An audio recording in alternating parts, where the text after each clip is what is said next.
Nina ningaba kabani? Okay. Thethwa nathi motwa kuthiwa nina ningaba kabani? Bakathini. Okay. Bantwana nibeyisile bona. Hey, imadabs. Dithetha ne-youth mos ne? Amen. Bantwana nitheni? Beyisile. Obani? Hallelujah. Amen. Bantwana nibeyisile bona. Hallelujah. Amen. Bantwana nibeyisile bona. Ifight ayikaqali apha. Kha kuthiwa bantwana banikwenye mindset. Yeah. Bantwana nibeyisile bona. Yeah. Amen. Amen. Hallelujah. Amen. You ask your mind how these patriarchs or Abraham overcame. Yeah. You ask yourself how David babe audacity yolwa no Goliath bena 17 years. Amen. Bantwanana nibeyisile bona bantwanana. Amen. Nibancini ninjalo nibeyisile bona. Amen. Oh, yeah. Funda dabs. Ningembathi konina. Difference sohlula izinto ezidweni bethu nani. Yeah. Ngoba bayachazela apha uPaul uthatha nabakathixo bona. Katheni nomuntu wonke. Ngokuba lowo ukuni nguyena mkhulu. Ngoba lo lapha kuni utheni? Umkhulu ngelo usezweni. Lowo usehlabathini. Bantwana nibeyisile bona. Yeah. Hallelujah. Jonga kukho abantu bebomini futhi udinga ne? Abazama ukweyisa challenges. Yeah. Ne? Mindset le yakhe. Kubekho abantu ebomini abaprogramnywe kuyazi ba babeyisile bona. Yeah. Jonga ubuhleli apha ebomini sikundenzele iprivilege. Ndikhulele ezalini lo mamam. Ndagoduka ndayotshe lokishini. Ndogqiba uthi kwanika iprivilege ba mangahlala nasetown. Hallelujah. Yeah. Jonga ndikhule ndiqaphele imindset ayifani. Amen. Ufika kwami elokishini ndafuna ukuimitate ihlobo labantu baselokishini ihlobo benza ngalizinto nehlobo bathetha ngalo. Ndandifaka no X kwindawo X angangeni kuyo. Yeva ne? Yomba nethetha nje bathi bangqala baselokishini no akwenza njalo. uX unendlela angena unendawo angena kuyo. Ndisukela lini because my mindset. Yeva ne? Legacy phases. Akarongwanga lo waselalini xa ndithetha into ethile kuye because imindset yakhe. Yeva ne? Yaselalini. But xa ufuna iprivilege uba ayohlala elokishini uzawufika ukusenza izinto ngenye indlela apha kuchanywa apha endlini apha. Yeah. Amen. Hallelujah. Elalini yaphuma indoda yakhe xa ngaphansi eplant. Yayazi yavuka ebusuku. Xa ifuna ukhamba ifuye ifaka ithemba endlini indoda elalini. Yeva ne? Bathi abelokishini uyavuka ungena betholela kwalapha endlini. Yebo? Yeah. Hallelujah. Imindset yatshintsha. Jonga uhlala nabantwana abantu abaphumeleleyo kwahlobo loncokola nabo ihlobo okuthetha nakwabapha endlini alifanele naselokishini. Amen. Hallelujah. Nalapha evangelini sine-mindset ezohlukileyo. Kukhona abantu Nkosi yami Nkosi ngangizayideka kanjani ngoba sensokolweni athi angisokoli mina. Yeah. Yebo ne? Amen. Unikwe i-mindset of the just. There's mindset of the just. Unikwe ingqondo yamalungisa. Yeah, God. Hallelujah. Bantwana niboyisile bona.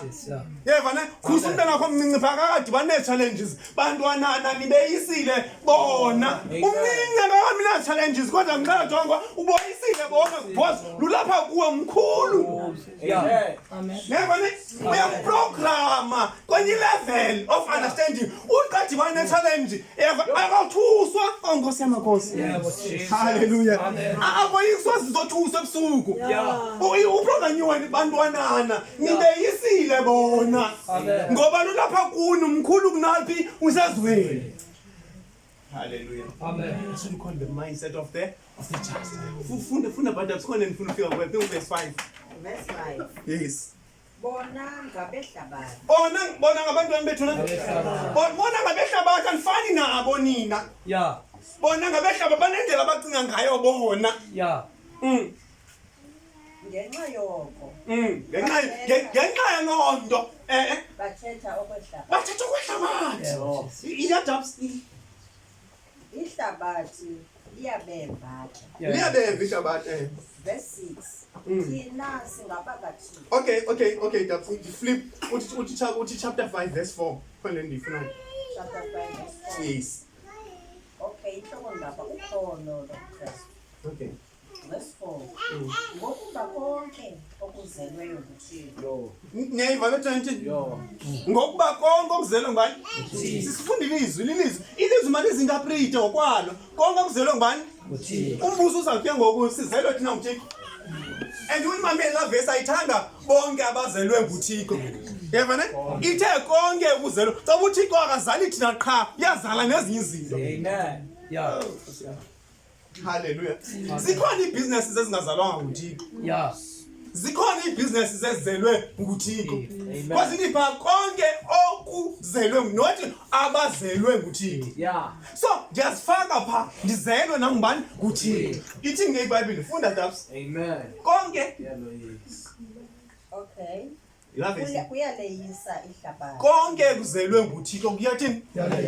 Siyachazelwa nemethod phaya eyoyisa ihlabathi. Funda Dabs. Igqibe lo verse. Lulo ke uloyiso. Lulo uloyiso. Neva mangwe. Lulo uloyiso. Intoni Dabs? Ukholo. Ihlabathi. Oloyisayo ihlabathi intoni? Ukholo lwethu. Itsho pha xa igqiba Dabs. Lulo uloyiso oloyisayo ihlabathi. Ukholo lwethu. Neva ne? So umbuzo sawusiphendlekile, how do you overcome challenges? By faith. Yaba izolo namhlanje ndifunda le ndawo uMoses kuthiwa uMoses wemka age of 40 uMoses yemka eyiphuthe ubaleka because ubulele umuntu pha. Ngiyakhumbula Moses story ne. Ubulele umuntu pha so uyaqonda izawubhaqa le way ayenzileyo pha. So uyaqonda uma kayenza makabaleka aye kwenye ilizwe kanti ngexesha balekayo uThixo usecebeni. Hallelujah. Umbuzo uthi Moses how do you overcome the challenge that you have because uzawuthunywa back to those people. Abantu bulele abantu babo uzawuthunywa pha kuyohlangula bona. Umbuzo uthi how will you overcome your fears? Yo. Hallelujah. Uma ingcola lapha kumele nje bebheka ukuthi abantu bane anxiety, abantu abathanda bedibena anxiety ngesana. Uthi abantu bane fears. Never ne? And how do you overcome your fear?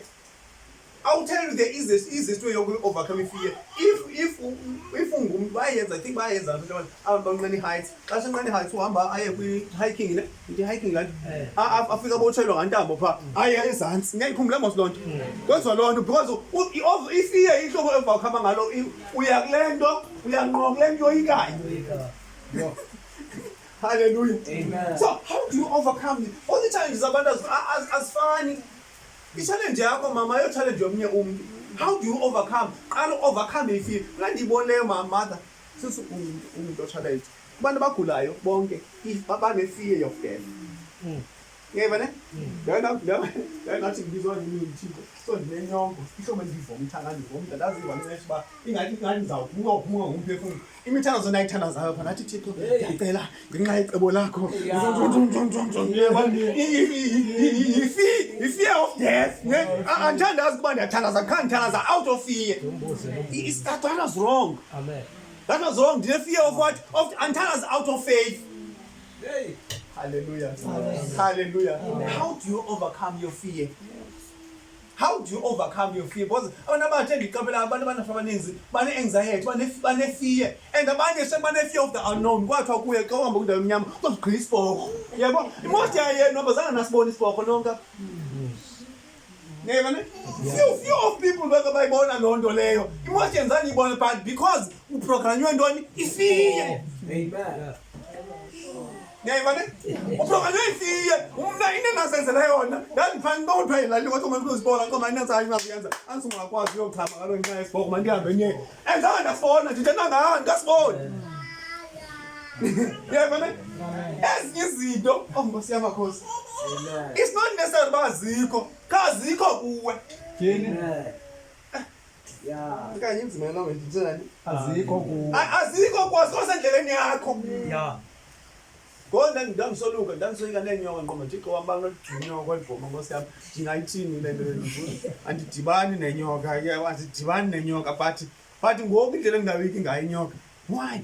Because I learned to face lento nandiyoyika nani ngoba thanda yeah okay asiya ku Romans chapter 8 verse 31 funda mkhonzi yeah Romans 8 chapter verse 31 uthando lukaThixo sithini na ke ngoko kwezi zinto sithini na ke ngoko bakhonzi kwezi zinto ukuba uThixo ungakuthi ngubani na onokusichasa ndikalela xa no program Ongasichasayo. xa no program umntana akho le knowledge ehlobo wenza ngalo ne xa ngikho kutya apha endlini uthi mntanam ukuthi kungakuthi into lesinayiswela yeva ne kuba umprogramela hlobo uqomba nkosi yami andiyazi bazavela kwiphethi andiyazi I don't know but ubuthi kungakuthi into lesinayiswela utsho wena phi uprogram umntana akho yeva ne are eradicating le generation ye-fear niyazi generation ye-fear ufanele uba imost yabo uba ume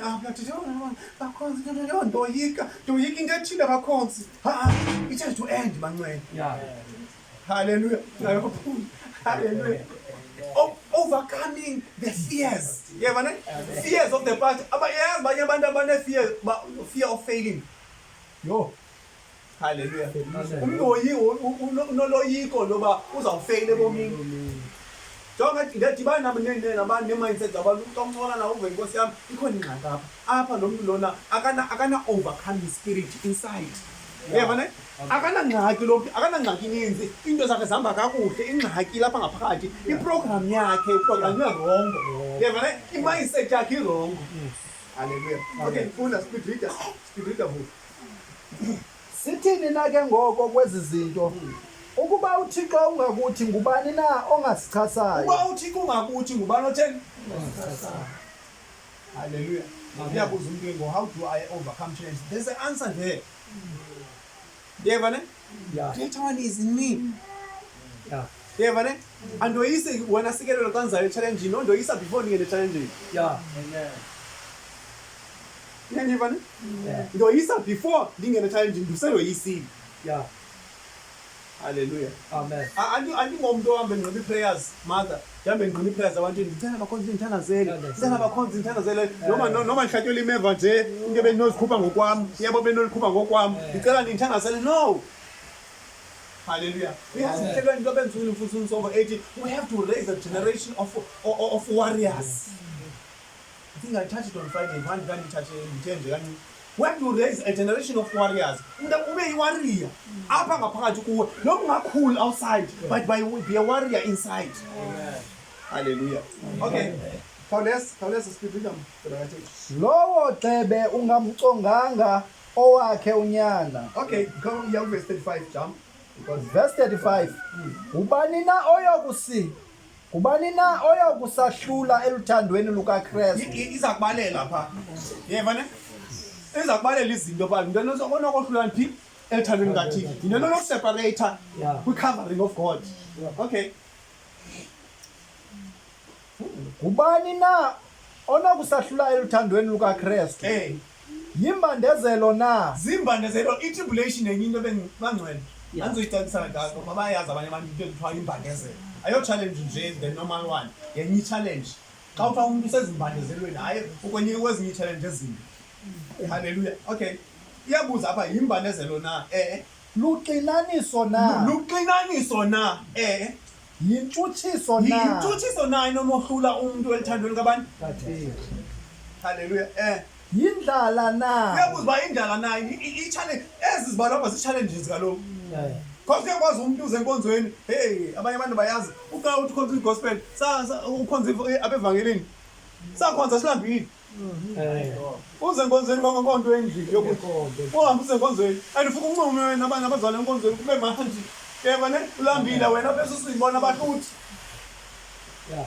hallelujah how did you overcame by the blood and the word of testimony hallelujah so yise ngegazi nantoni nengelizwi lobungqina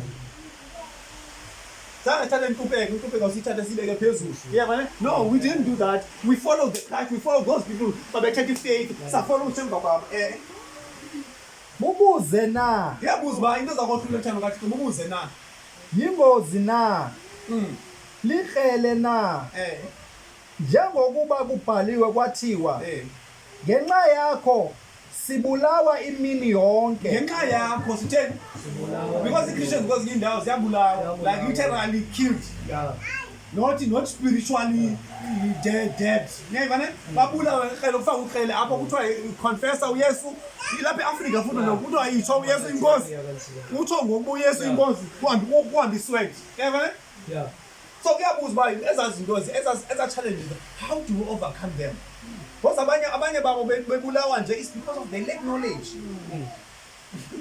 My God. Hallelujah. Funda verse 37. verse 37 kanti ke kwezo zinto zonke ezibalweyo ngentla sisuka soyise sigqithisele ngaye osithandayo remember ithi ibibeli ukuthi kwezo zinto zonke singaphezulu kwabantoni kwabeyisi yabona jonga bale stages apha kukho abantu abaku-conquering stage yabona abantu baku-conquering stage mother xa uthandaza nabo ufuna ukuthandaza kwilevel yabo bakwintoni baku-conquering stage father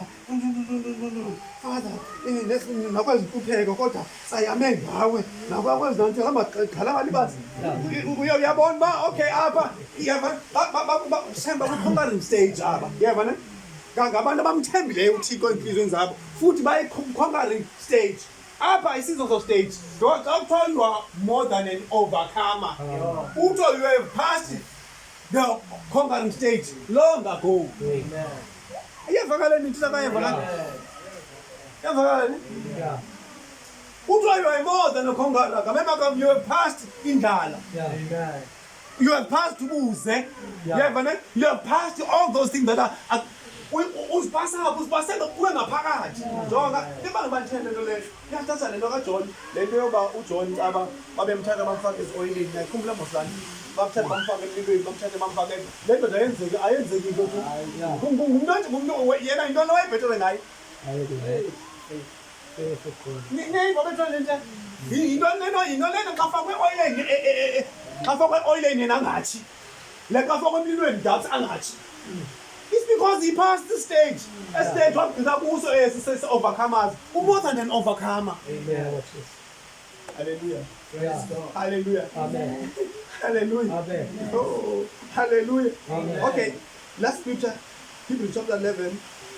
Okay, ukhona benje makanthile lo unafika Matthew no uJohn chapter 16 verse 33. Khona lo ngicela banthile lo mngelo. Verse 33. Yes, yes. Ezi zinto ndizithethile kuni ukuze nibe noxolo kum. Ezi zinto ndithethile ukuze nibe nantoni? Nibe noxolo kum. And then funa the last portion. Ehlabathini niya kuba nembandezelo. Ehlabathini niya kuba nantoni? Nembandezelo. Isaba khona zona imbandezelo. I-challenges will be there. Yomelelani. Yomelelani. Ndiloyisile ihlabathi. Ngiyasinika answer but there's an answer. Uthi yomelelani because I have overcome the world. Ngameme kama ndini overcomele. Yeah. My God. Yeah. Hallelujah. Amen. Uthi ehlabathini zininzi imbandezelo. Yeah. There are a lot of challenges. Ngizawudibana ne-lot of challenges. Uthi be of peace. I have overcome them. Why is asicela ngaye ba yena uloyisile abathi koza kakho lapha anyway so uzawusheka nathi. It's because iyachazela indirect bajonga ngileyisile ndihlabathi nani noyisile. That is why ethanda umpostile uJohn kwela cala esithi ningaphezulu kwabeyisi. Uzama ukuchazela lethi nonguyesu uyayicacisa kakhe ba singaphezulu kwantoni. We have passed the conquering stage. Oh, hallelujah. And there's a lot of witchcraft in my life endile nayo dathi ngana. If ezinye izinto enzaziyo endiye nazazi evangelini bengazazi yena ndidifitiwe i-witchcraft. Ngoba xa ubiziweyo i-challenge ezakuwa ayizo-challenge ezingana nabantu. I-witchcraft ezakuwe yenye i-witchcraft nje. Uzayise ogqoloma apha kuwo. Unqono ovulwa amehlo ungavela ubaleke ungavela uphakame undebe othandaza ubaleke because uza certain kinds of things. Why?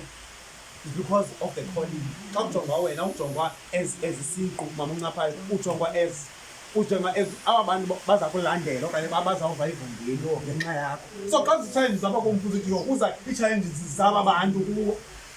Ngeyiva le ndithetha. That is why ukhabathetha into. That is why xa uzawusetyenziswa kubantu abahluphekile sometimes uxabiswa enhluphekweni. Yeva ne? Why? Because ufuna ukwazi urelate. Hallelujah.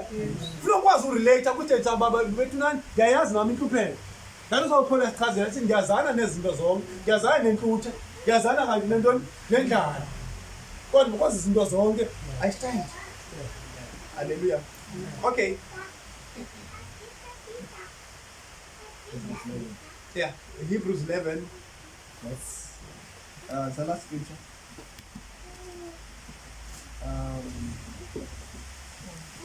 Okay, verse 17. Can't go verse 17. Hebrews 11.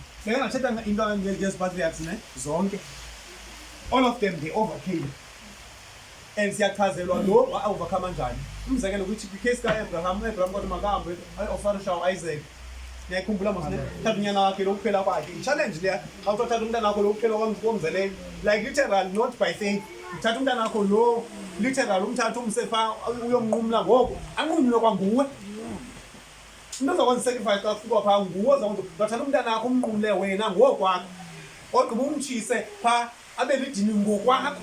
Umlilo uzawubaswa kwanguwe awuzubaswa nguThixo. Never. So that was a challenge the man was facing.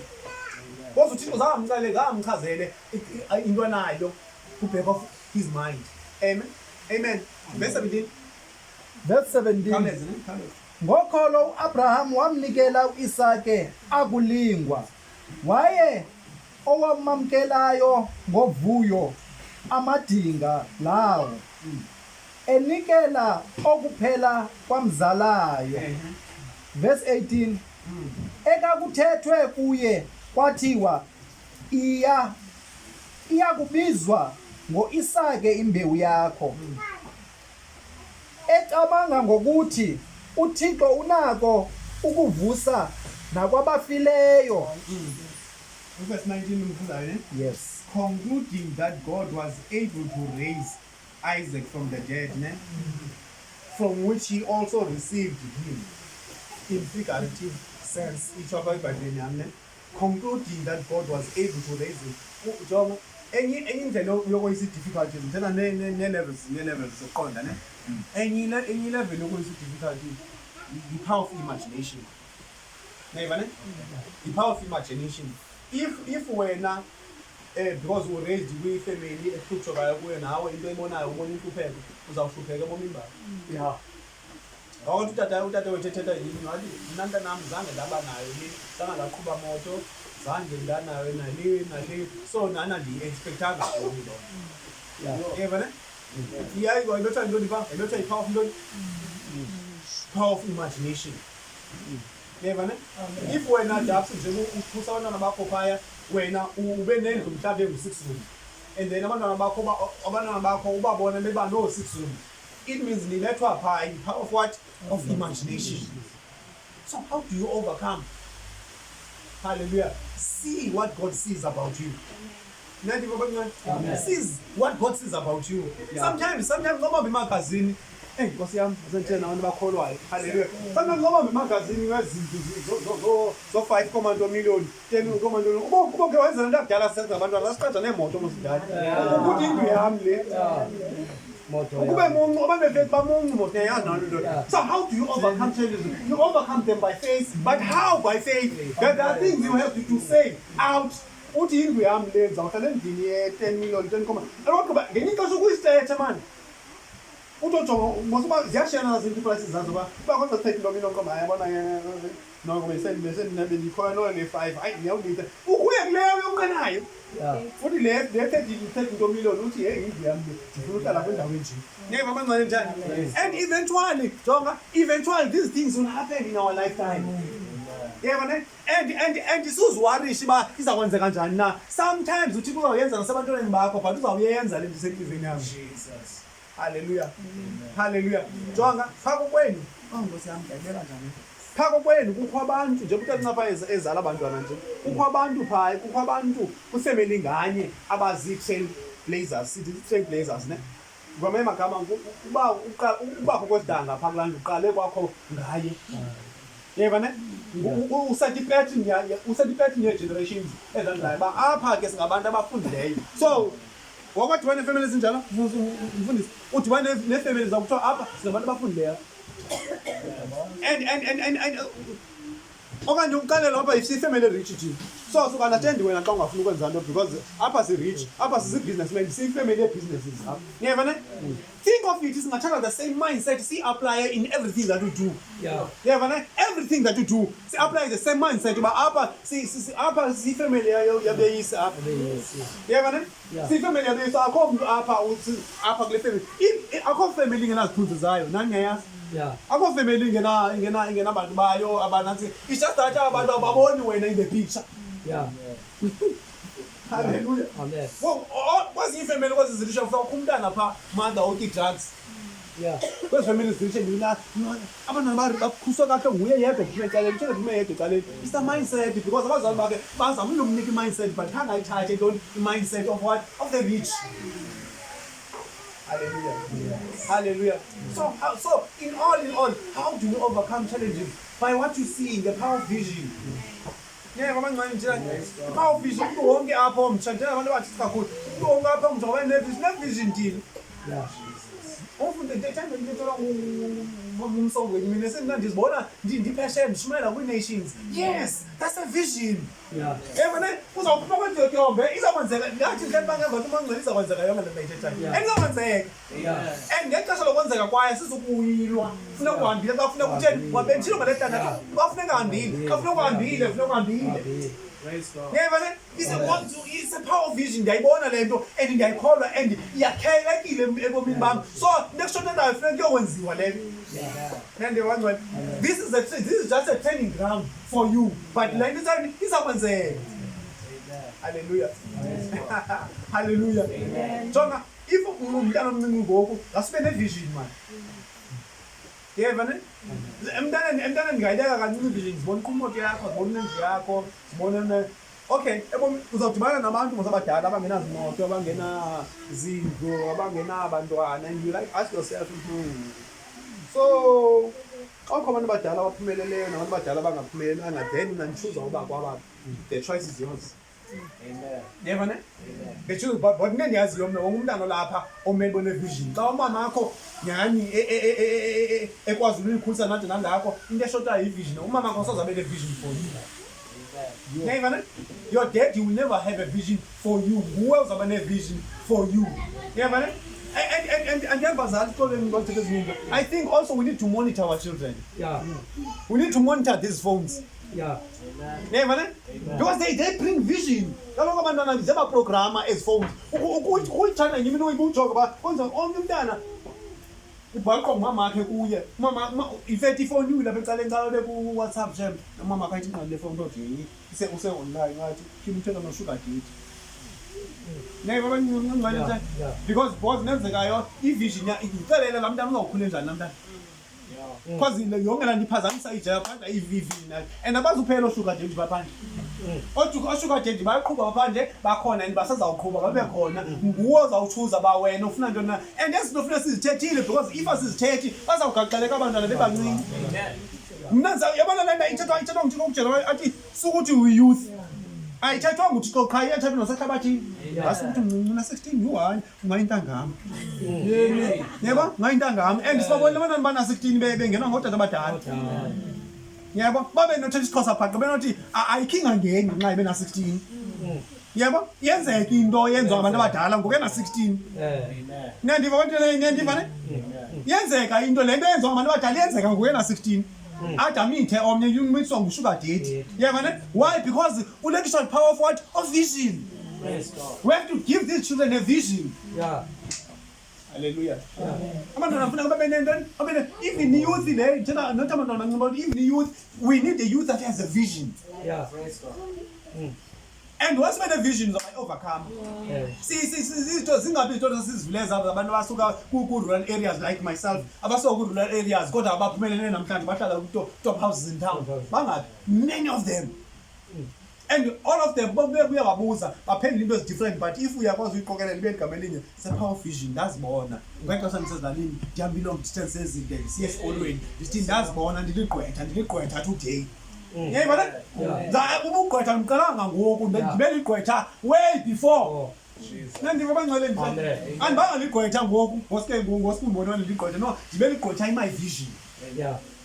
Yabona and inemnandi ngevision ivision yakunceda inceda uphesuyishe lento ifunayo ebomini. If you see yourself as a singer, ivision yakunceda because kukho keyboard alenkonzweni you will be in a singing group. Yabona you place yourself kule ndawo uzibona into kuyo. Okay man belapha ku singers emva kwakho iyazihambeni nevision esikoleni kuyaculwa uyabona ukunto emculo nasesikoleni you will always be kule ndawo ye-imagination yakho because you can only identify ku-area ofuna uba yiyo in life. Nandibona naxa ufuna ipreacher ufuna umshumayeli ubukela abeshumayeli that take your phone and go to Google yonke into seyipha uyobukela different preachers. Hallelujah. Amen. And you so that's you have to do, and you have to work hard more than everybody else. Abantu bayabazilizwa kodwa wena ufuna ohluke wena because ufuna umshumayeli. Amen. Imbina nto ushumayela xa ukuthi ndumso 23 uyabona bakulandele answele lutho. Ngoba yabona because le nto ikota into na sesiyazi. Asithethe enye into mandijika sesiyazi. Yabona but la ndumso 23 can take the same chapter that you know, but because umfundisi achilelwe yena. Yabona anikwe a certain kind of a revelation of ndumso 23 lo umaziyo simcencelezayo. It's power of what? Of vision. So how do you overcome? You overcome by vision. Yes, but Hebrews chapter 12 verse 2. Can kill it. Hebrews chapter 12 verse 2. Hallelujah. Hebrews chapter 12 verse 2. Lumbonisa uYesu wa-overcome njani yena. Uqeqesho maluthotyelwe ngokomzekelo. Hebrews chapter 12 verse 2. Sise amehlo. Uqeqesho mathini? Thotyelwe ngokomzekelo kaKristu. Uqeqesho maluthotyelwe ngokomzekelo kabani? Okay. But you can start go overcome. Sise amehlo kuyo imbangi nomgqibelelisi wokholo lwethu uYesu owathi ngenxa yovuyo olwalubekwe phambi kwakhe.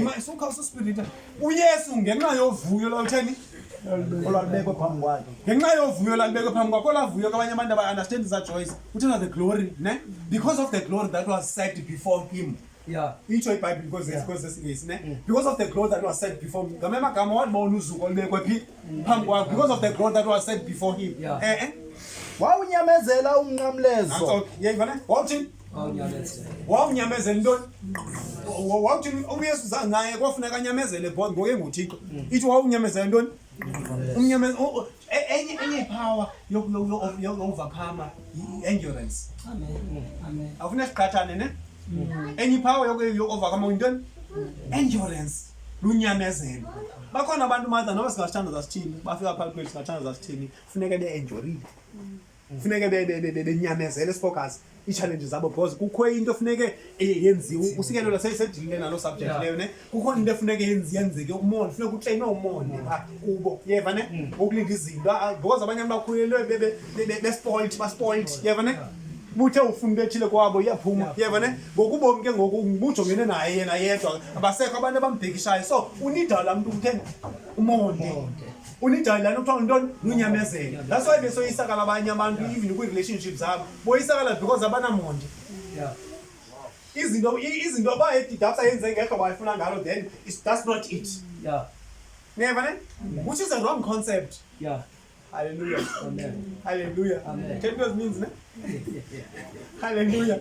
Kuthiwa uYesu ngenxa yejoy okanye yovuyo okanye ngenxa yeglory eyibekwe phambi kwakhe kuthiwa he endured the cross. Remember he had to go through wayibona uba jonga na umnqolezo phambi kwami endijonga akho ndlela akho left and right funeka umunulwe up and the joy is there.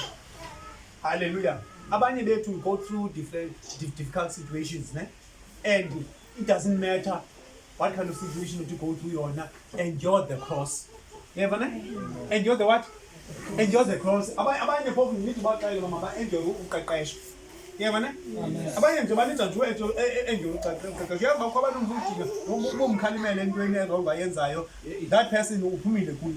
you never ube uphinda akutye because akafuna unyamezela ntoni akafuna unyamezela uqeqesho. Hallelujah. Amen. Hallelujah. Amen. Hallelujah. Amen. We enjoy in this life. Agqiba ngoku ne? Hallelujah. But within in this life we enjoy. Yami siyahamba ndithithana. Abe sinisweni kuze lokho kuzinyamezela. Yeah.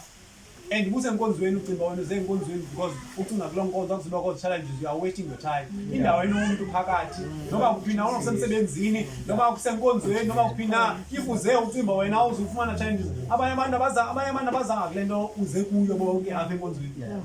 Never ne? So ifoni uzawukhutshwa ngumuntu enkonzweni uphume ngenxa yomuntu enkonzweni, you are wasting your time. Funeka unyamezelo. Yeah.